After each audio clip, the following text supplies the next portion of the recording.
Hello friends, कैसे हैं आप सब। तो चलिए फ्रेंड्स, एनसीएफ 2005 के हम लोग मॉक टेस्ट को करते हैं। तो देखिए, पहला नंबर क्वेश्चन है, राष्ट्रीय पाठचर्या की रूपरेखा 2005 का उत्तरण निम्न में से किससे हुआ। Option A Gitanjali, option B सभ्यता और प्रगति, ऑप्शन सी विज्ञान एवं तकनीकी, ऑप्शन डी गोदान। चलिए इसका आंसर कीजिए, आप लोग फटाफट कीजिएगा आंसर। देखिए, गीतांजलि तो होगा नहीं, ठीक है, विज्ञान एवं तकनीकी तो होगा नहीं, और गोदान भी नहीं होगा। इसका मतलब होगा तो होगा क्या ऑप्शन, ऑप्शन क्या होगा भाई, ऑप्शन नंबर हो जाएगा बी, ठीक है, सभ्यता और प्रगति। क्लियर है, क्लियर है। चलिए आगे बढ़ते हैं। देखिए, दूसरा नंबर क्वेश्चन है आपके सामने, राष्ट्रीय पाठचर्या की रूपरेखा के दिशा निर्देशक के अंतर्गत आता है। ऑप्शन ए ज्ञान को स्कूल के बाहर ही जीवन से जोड़ना, यानी बाहर की जीवन से जोड़ना, ऑप्शन बी पढ़ाई रटन प्रणाली से मुक्त करना, ऑप्शन सी परीक्षा को अपेक्षाकृत सरल बनाना। चलिए इसका आंसर कीजिए आप लोग।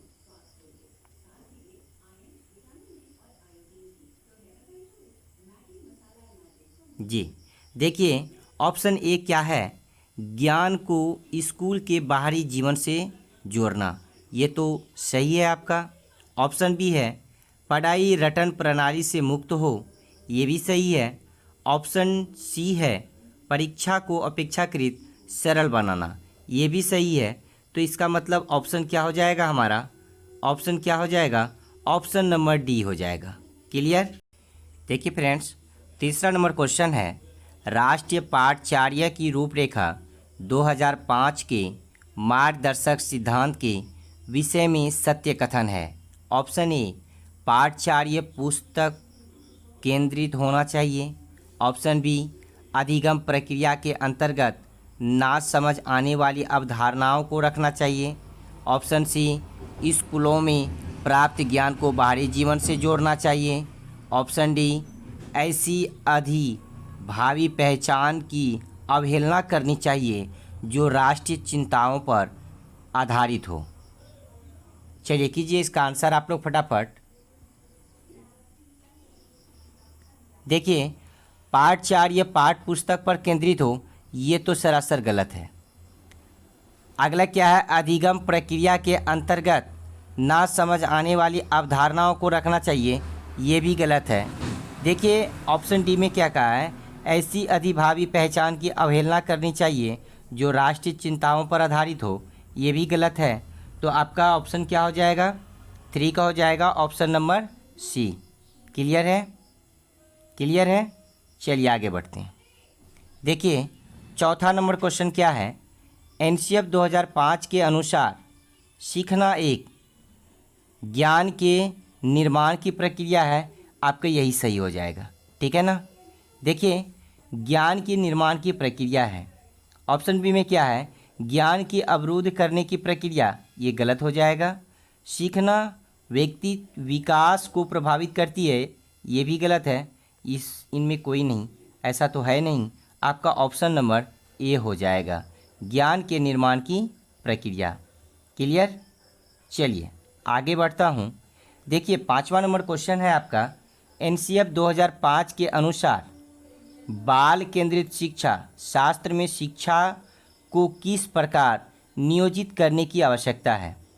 ऑप्शन ए अभिरुचि के अनुरूप आपका यही सही हो जाएगा, ऑप्शन नंबर ए हो जाएगा आपका आंसर, ठीक है। देखिए आर्थिक स्तर के अनुरूप, ये तो गलत है। ऑप्शन सी में है सामाजिक स्तर के अनुरूप, ये भी गलत हो जाएगा। ऑप्शन डी है शारीरिक स्तर के अनुरूप, ये भी गलत है, ठीक है। चलिए भाई आगे बढ़ता हूँ। 6ठा नंबर क्वेश्चन है, बच्चों की शारीरिक एवं मनोसामाजिक विकास के लिए निम्न में क्या जरूरी है। ऑप्शन ए योग, ऑप्शन बी औपचारिक खेल, ऑप्शन सी अनौपचारिक खेल, ऑप्शन डी उपरोक्त सभी। चलिए इसका आंसर कीजिए आप लोग। जी देखिए भाई, योग तो ज़रूरी है, औपचारिक खेल भी ज़रूरी है और अनौपचारिक खेल भी ज़रूरी है। इसीलिए क्या हो जाएगा आंसर? ऑप्शन नंबर डी हो जाएगा आंसर इसका। ठीक है, चलिए भाई आगे बढ़ता हूँ। 7वां नंबर क्वेश्चन है, राष्ट्रीय पाठ्यचर्या की रूपरेखा 2005 के अनुसार कक्षा में शिक्षक की भूमिका होनी चाहिए। ऑप्शन ए एक उत्प्रेरक के रूप में, ऑप्शन बी आदेश के रूप में, ऑप्शन सी नेता के रूप में, ऑप्शन डी उपरोक्त में से कोई नहीं। चलिए इसका आंसर कीजिए आप लोग फटाफट। जी बहुत अच्छा, ऑप्शन ए हो जाएगा इसका, एक उत्प्रेरक के रूप में। ठीक है ना, ये आदेश के रूप में ये गलत है, नेता के रूप में ये भी गलत है, और डी में तो उपरोक्त में कोई नहीं है। तो इसका आंसर क्या हो जाएगा? Option number A. क्लियर ना? चलिए देखिए 8वां नंबर क्वेश्चन है, राष्ट्रीय पाठ्यचर्या की रूपरेखा 2005 के अनुसार सत्य नहीं है। ऑप्शन ए सभी बच्चों में सीखने की क्षमता होती है, ऑप्शन बी सभी बच्चे स्वभाव से सीखने हेतु प्रेरित रहते हैं, ऑप्शन सी बच्ची व्यक्तिगत स्तर पर एक ही तरह से सीखते हैं, ऑप्शन डी स्कूल के भीतर बाहर दोनों जगह सीखने की प्रक्रिया चलती रहती है। चलिए इसका आंसर कीजिए आप लोग फटाफट।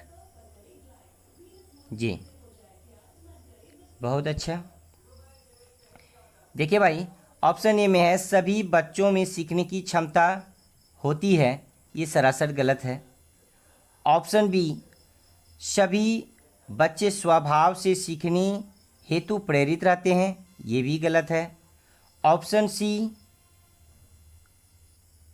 बच्ची व्यक्तिगत स्तर पर एक ही तरह से सीखते हैं, यही आपका सही हो जाएगा, अर्थात option number C. Option number D क्या कहता है? स्कूल के भीतर बाहर दोनों जगह सीखने की प्रक्रिया चलती है, ये तो सरासर गलत है। तो आपका 8 का क्या हो जाएगा? 8 का हो जाएगा ऑप्शन नंबर सी। ठीक है, बच्चों व्यक्तिगत स्तर पर एक ही तरह से सीखते हैं।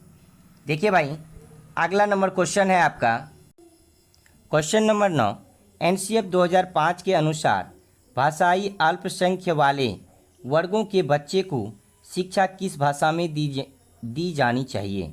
ऑप्शन ए उनकी मातृभाषा में, आपका यही आंसर हो जाएगा। क्या हो जाएगा? ऑप्शन नंबर ए उनकी मातृभाषा में देनी चाहिए। उसकी जो मातृभाषा है उनको प्राथमिकता देना चाहिए, क्योंकि बच्चे अपनी मातृभाषा में बहुत अच्छे से सीखते हैं। ठीक है ना? चलिए देखिए 10वां नंबर क्वेश्चन है, विभिन्न विवेचनात्मक शिक्षा शास्त्र खुले विमर्श और विविध दृष्टिकोण के माध्यम से ... लेने की प्रक्रिया को सरल बनाता है।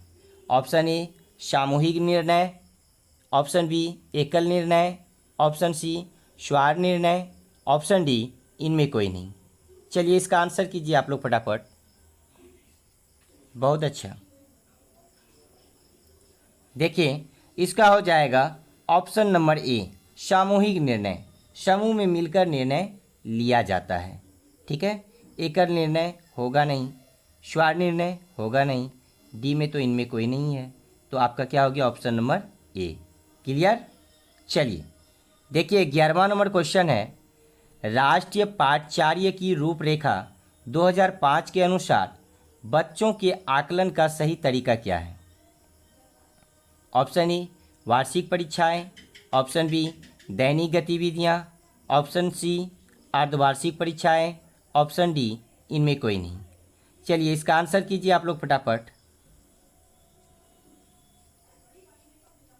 जी देखिए वार्षिक परीक्षाएं ये तो होगी नहीं, अर्धवार्षिक परीक्षाएं ये भी नहीं होगी, ऑप्शन नंबर डी तो होगा ही नहीं, तो होगा कौन भैया?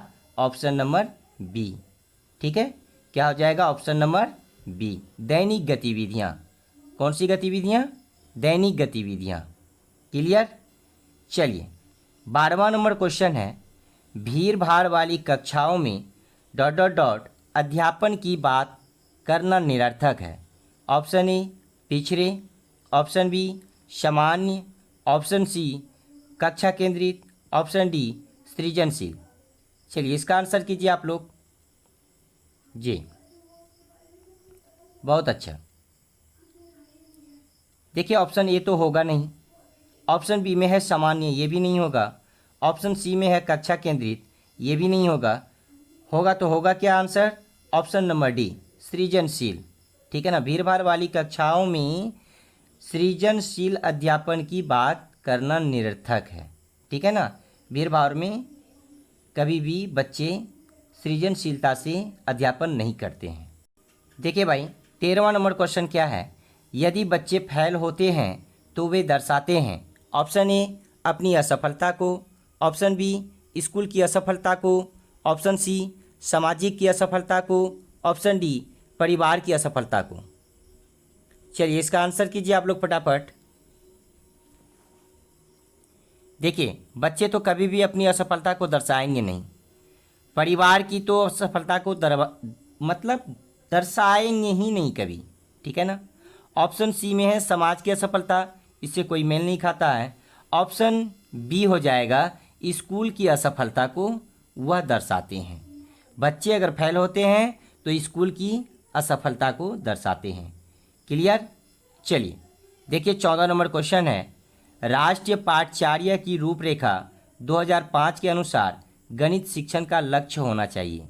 ऑप्शन ए तार्किक ढंग से सोचना, ऑप्शन बी अमूर्तनों का निर्णय करना, ऑप्शन सी संचालित करने की योग्यता का विकास करना, ऑप्शन डी उपरोक्त सभी। चलिए इसका आंसर कीजिए आप लोग फटाफट। बहुत अच्छा। देखिए भाई ऑप्शन ए में क्या है? तार्किक ढंग से सोचना, ये सही है। ऑप्शन बी अमूर्तनों का निर्णय करना, ये भी सही है। ऑप्शन सी संचालित करने की योग्यता का विकास करना, ये भी सही है भाई। तो क्या हो जाएगा आंसर? हो जाएगा ऑप्शन नंबर डी उपरोक्त सभी। ठीक है, चलिए 15वां नंबर क्वेश्चन है, पर्यावरण की चिंताओं के प्रति जागरूकता को संपूर्ण स्कूली पाठ्यचर्या में व्यक्त होना चाहिए। ऑप्शन ए गणित, ऑप्शन बी पर्यावरण, ऑप्शन सी भाषा, ऑप्शन डी मातृभाषा। चलिए इसका आंसर कीजिए फटाफट। बहुत अच्छा। जी पर्यावरण की चिंताओं के प्रति जागरूकता को संपूर्ण स्कूली पाठ्यचर्या में व्यक्त होना चाहिए। मातृभाषा ये तो होगा नहीं, ऑप्शन सी में है भाषा, ये भी नहीं होगा, ऑप्शन बी में है पर्यावरण, ये भी नहीं होगा। होगा तो क्या? गणित। ठीक है ना, क्या होगा भाई? गणित, अर्थात ऑप्शन नंबर ए हो जाएगा। देखिए जो भी भाई बहन अभी तक हमारे YouTube चैनल को सब्सक्राइब नहीं किए हैं तो हमारे YouTube चैनल को सब्सक्राइब कर लें, क्योंकि सीटेट की बेहतरीन तैयारी के लिए चैनल को अभी सब्सक्राइब कर लें। जय हिंद, जय भारत।